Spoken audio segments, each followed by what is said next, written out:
नमस्कार दोस्तों, जय माता दी, राधे राधे। मैं हूँ खुशबू सिंह और मेरे यूट्यूब चैनल में आपका स्वागत है। तो चलिए आइए एक भोलेनाथ का सुपर हिट गीत सुनाने जा रही हूँ, ध्यान से सुनो। डमरू काहे के हो बजवला हम तायवते रहीना। डमरू काहे के हो बजवला हम तायवते रहीना।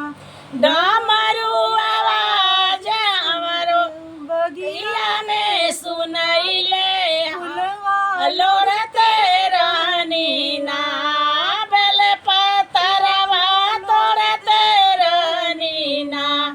डमरू काहे के हो बजवला हम तायवते रहीना।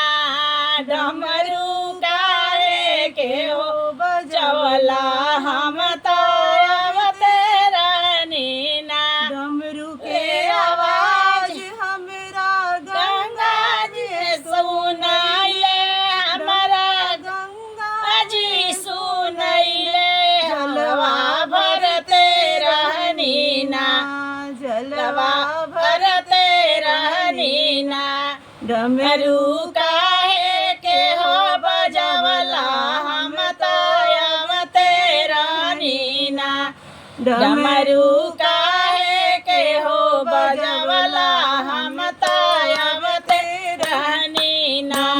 के आवाज हमरा महल में सुनाइले, महल में सुनवले हम पिसते रहनीना। भंगिया पिसते रहनीना। डमरू काहे के हो बजवला हम तायवते रहनीना। डमरू काहे के हो बजवला हम तायवते रहनीना।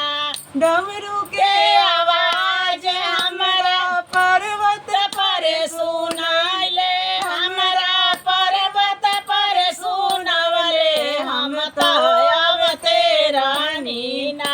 डमरू काहे के हो बजवला हम तायवते रहनीना। डमरू काहे के हो बजवला हम